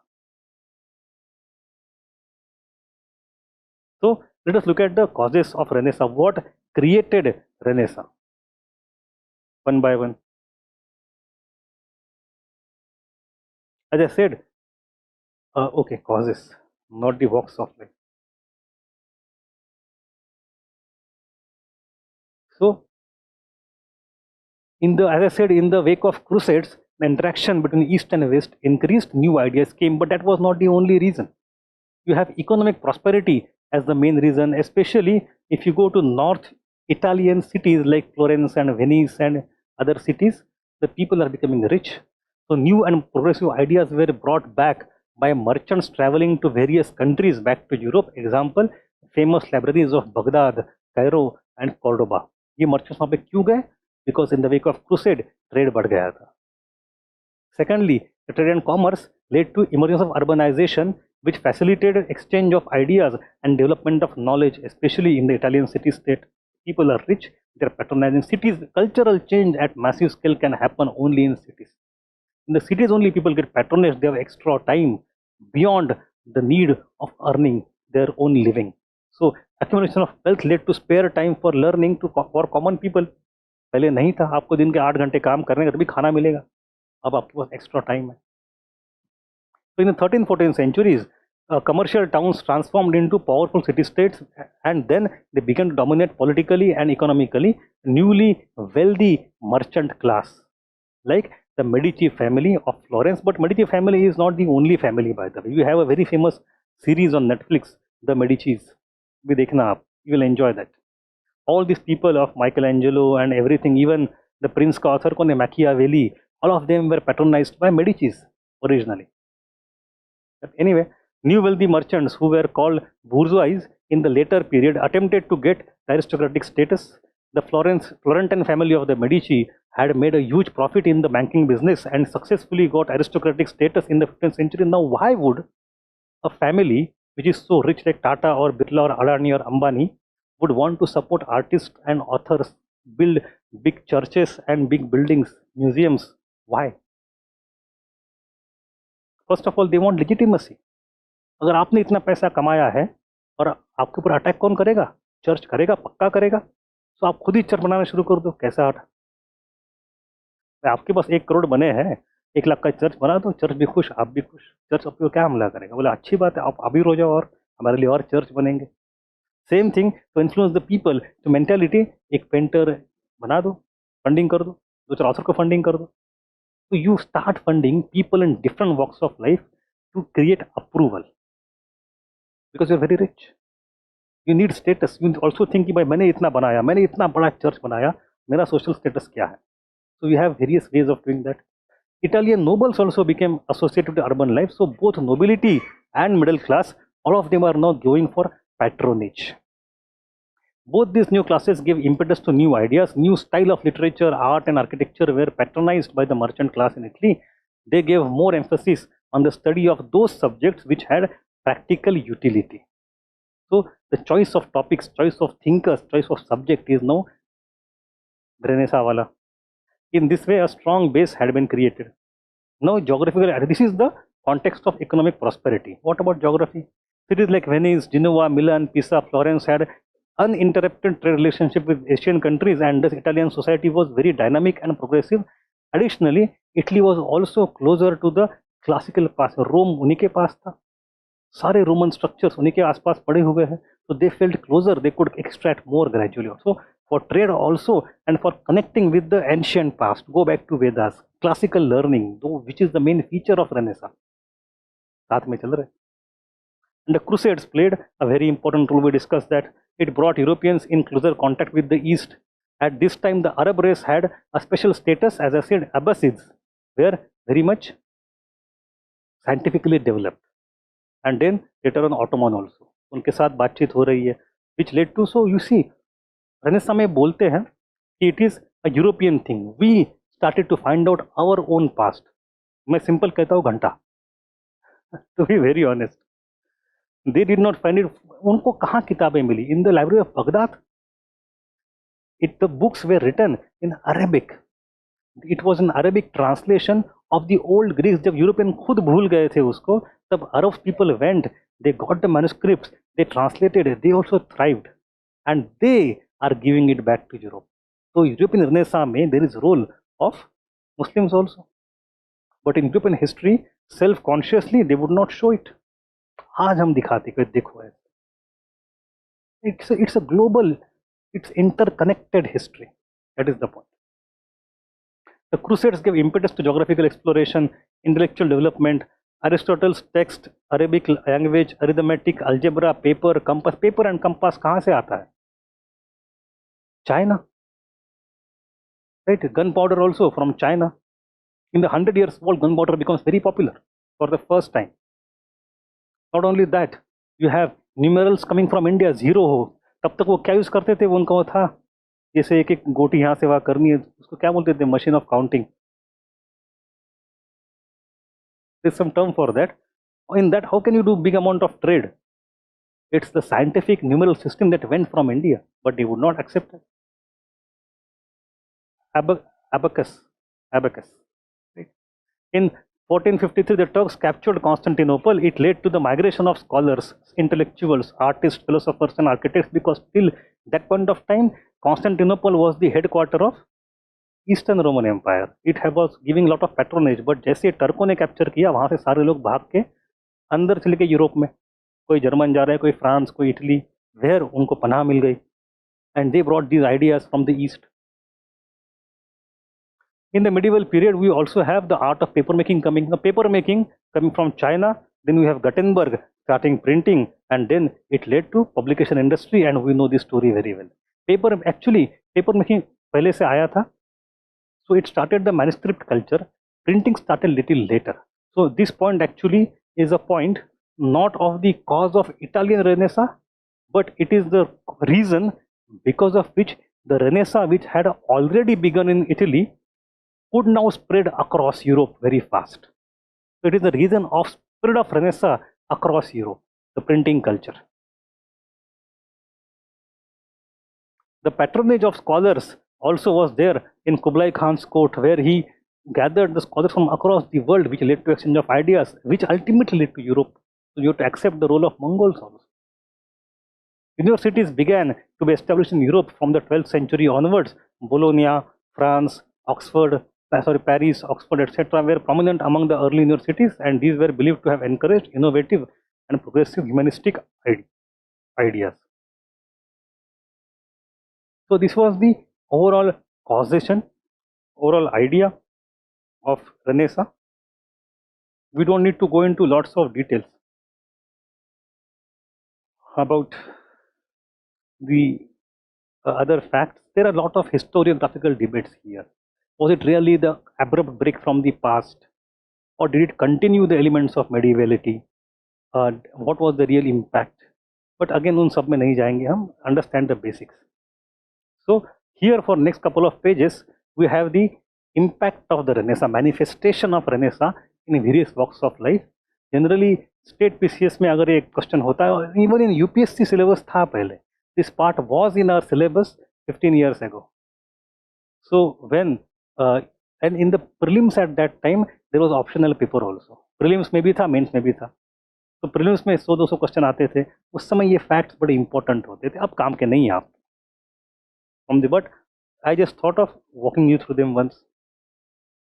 So with the development of Renaissance, European languages achieved a literary form, and now Latin continues to be important, but French, German, etc.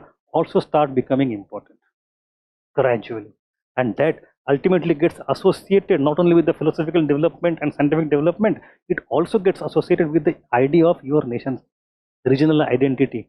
Marathi, Bangla, Telugu, Tamil, उसी तरह है.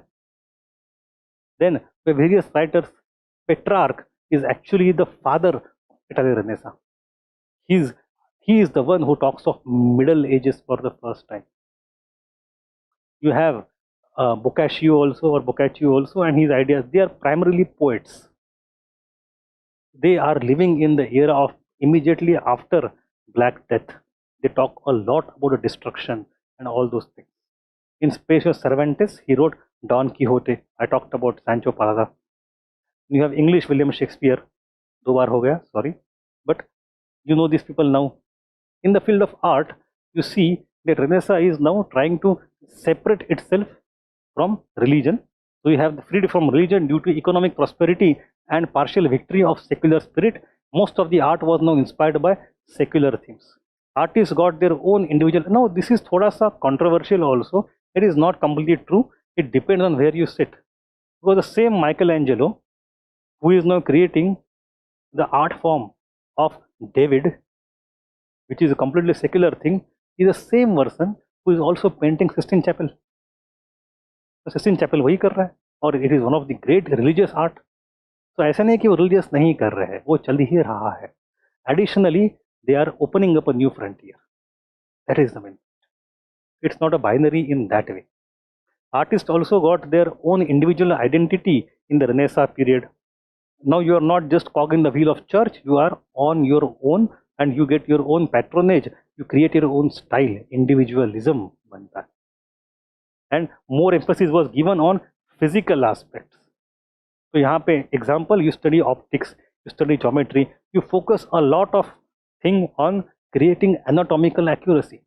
Now how these people, for example Da Vinci was able to paint Mona Lisa, उसके पहले 10-20 साल इन लोगों ने dead body को लेके काट काट के पढ़ाई की, कौन सा मसल, कौन सा bone, etcetera. So they have studied human anatomy in detail physically just to be able to create good sculpture or good painting, because they wanted focus is on human body, not on divine, not on some romantic idea. No, so it leads to inquisitiveness. So achieving sensual pleasure became the just objective of the art. आपको beauty पहले क्या था? हाँ, eroticism था ना, भगवान के Apple Adams. अब क्यों नहीं? I want to paint erotic picture, I want to show a physically beautiful sculpture, करूँगा मैं. हाँ, उसमें दिक्कतें थी. Some things were unreal. For example they started to imagine कि क्लासिकल एरा में in Greek and Rome all the sculptures were primarily white. हमारे दिमाग में, जहन में वही है, स्कल्पचर्स वाइट होते, मार्बल के संगमरमर के बनते थे, नहीं थे. They were all painted. What these people imagined to be white, so the classical art was now reproduced, not exactly, but as per they imagined it to be. तो उनको लगा कि पहले सब वाइट था, तो इन लोगों ने अपने ज़माने में सारा वाइट करना शुरू किया. So it is not a classical art, it is actually neoclassical. So what is the art form that is emerging here? Painting and sculpture is actually a neoclassical art form. But anyway, you have painting also. There was a substantial development in the field of painting in Italy. Giotto was very prominent among the early painters, and Renaissance consciousness achieved its complete expression through Da Vinci, Michelangelo, and Raphael. So these are the three सबसे important painters at that time. We don't need to go and study their paintings individually. Actually, if you go to a university, the way these things are taught is through lots of pictures, beautiful pictures of every sculpture, every painting, and explain the features, which I would have loved to do, but we have no scope. कोई दिक्कत नहीं है. Then you go to sculptures, it was freed from the subjection of architecture, it became independent art form for the first time, and we have Donatello and other people coming up. In Gothic architecture also came to an end, and we have new neoclassical ideas coming up. In the case of science, we have two things, astronomy and human anatomy. So astronomy we have already seen Copernicus, Bruno, Galileo, Kepler, and Newton coming up, bringing the ideas of development. And we have seen the opposition to them by also church. So knowledge could be obtained not by merely contemplating scholastic philosophy, Aristotelian logic, आँख बंद करो सोचो, ना. Rather through exploring and reading the book based on the nature and by inductive logic. Science is developing, so we have this astronomy and we also have philosophy beginning. We have development of rationality, encourage merchants and philosophers. Where intellectuals of the Italian Renaissance expressed the view that the world is not an accidental event, it's controlled by divine laws of nature. Now you see, world is not randomly created by the world, God. There is a role of God. They are still not going anti-religious. No. They are going radical, but even in radical, even in reformation, you are not anti-religious. आपका भगवान का अलग नजरिया है, भगवान तो है. So they are saying divine laws are there, but laws have some consistency, some logic, some permanency, some universality, and you can find them with the help of reason. The early humanists of the Renaissance period criticized conservative logic and orthodox philosophy. They considered Cicero as their ideal and not other people. Later, many philosophers became Platonists, and we have many other thinkers. Now, ये सारे नाम जो है ना, आपको याद रखने की कोई जरूरत नहीं है. Don't worry. But just understand. Let me give you, rather than going here, I'll tell you one thing. यहाँ पे नाम है. एक है Machiavelli. One is Erasmus. Now, Machiavelli was a political philosopher in Italy, funded initially by Medici's. Later on, Medici family was declining and he became tortured. He was physically tortured also. And then he wrote a book called The Prince. And in The Prince, he talked about realistic politics. He talks about uses of power for ensuring the outcome rather than having good nature. It's not about welfare state, it's about protection, self preservation, power. So we know Machiavelli writing about art of war and the prince. At the same time, near contemporary is Erasmus. He comes from Northern Europe. He talks about some ideas which are somewhat different from realism. He talks about classical thinkers कि आपको अच्छा राजा बनना है तो आप पुरानी किताबें पढ़ो, उससे गुण समझो. And then you also read Christianity.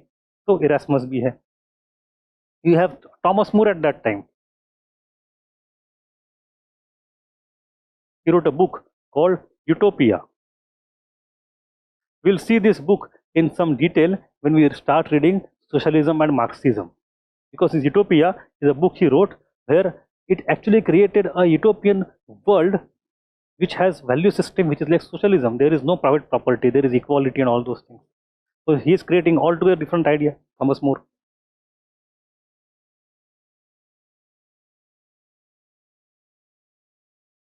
Now, spread of Renaissance. It did not remain only in Italy. Italy had its own specific variant of Renaissance, which was much more humanist and much more individualistic, but it soon spread to entire Europe. But when it went to North Europe and went to Western Europe, it had its own flavor. It changed. How it changed? Because the feudalism was very strong in North. Unlike in Italian city states, there was urbanism. The church was very strong in North. So idea of church, religion, idea of other things also emerged into. So humanism, for example, became Christian humanism. And all these things happened. So when it went to North Europe, you have socio-economic conditions of North were different. South emerging capitalist enterprise, republicanism and urban society. In the North you have feudalism, court culture and rural areas. So North में जब renaissance पहुंचता है, उसका स्वरूप बदल जाता है, इसका रूह बदल जाता है, but थोड़ा बहुत ज़्यादा नहीं. Renaissance consciousness got its original form in literature and philosophy. It combined with Christianity. So compassion of Christianity and humanism of Renaissance combined to create Christian humanism. You have mix of valor and superstition. Valor, superstition like witchcraft, valor, chivalry, where the virtues of feudal age वो भी आगे चलते हैं, इसमें mix हो जाते हैं. Did not remain as just a utopian concept, but it began to be implemented in actual sense, and then it brought a reformation process within Christianity. So have we seen Erasmus just now? Erasmus is actually a contemporary of Martin Luther King. And Martin Luther is the person who started Protestantism. So in Italy, Renaissance remained idea. When it went to North, it became so entrenched that it forced a split into Christianity itself. So it became practically. So Reformation will be our topic tomorrow. हम कल देखेंगे उसको. Then impact of Renaissance. This is a very easy now for you. Individualism arising out of Renaissance, consciousness stirred the European mindset altogether. It was related to capitalism also. So individualism of Renaissance led to Protestant Reformation, led to capitalistic value system, as everybody knows, written by whom? Weber. Protestant ethics led to emergence of capitalism. Then it challenged the paramountcy of church and promoted reformative attitude within the masses. Then Renaissance paved the way for the formation of many modern institutions, rise of modern nation state also, because out of Reformation you have the wars going on for decades and decades, through which the monarchy becomes powerful and church gets weakened. And when monarchy becomes powerful, it creates a monarchical nation state. And then it prepared the background for scientific and intellectual movement. We have doubt, observation, inductive logic. So all the topics we want to see tomorrow: Reformation, nation state, commercial revolution, scientific revolution, etc. all of them have emerged as a consequence of Renaissance. So Renaissance is at the cusp. कि ना पूरा medieval है ना पूरा modern है, ये transition phase. ठीक है. So I think this was just a background. Any doubt? Sudeep, Parimala, Rujita, Rutuja, Vaishnavi. I know some of you में फील कि यार ये सब क्यों पढ़ा रहे हैं, क्या करना है, एग्जाम में तो पूछेंगे नहीं. But you have to trust me. My experience of last 10-15 years यही है कि if you don't understand this basic context, it becomes very difficult to appreciate UPSC questions. And questions की सीमा नहीं होती. If they ask a question on enlightenment, you may have sometimes refer back to this previous era. उसके context में ही आप उसके answer लिख नहीं पाओगे otherwise. When UPSC asks a question on absolutist monarchy, enlightenment, despotism, if you don't know why the monarchy is rising and becoming absolutist, then you cannot write the answer.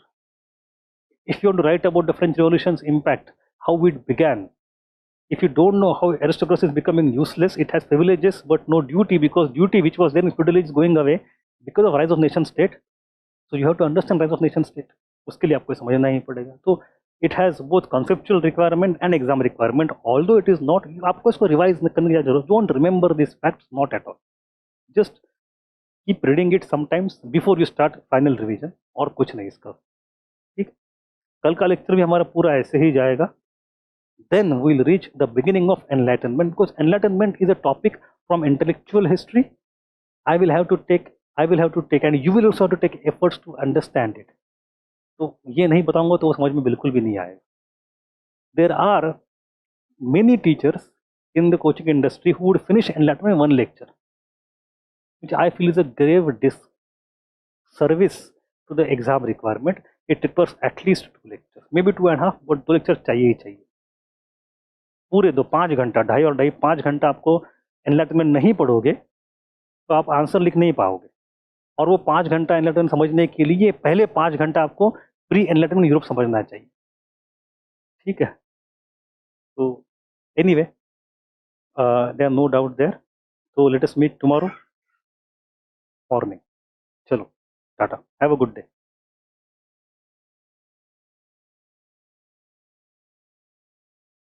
Sir, Masnavis are written by Rumi. Rumi may have written Masnavis. I am not sure, Parimala. I don't know about. I generally know Masnavis in Urdu only, in North India in 18th and 19th century, which are very popular even today.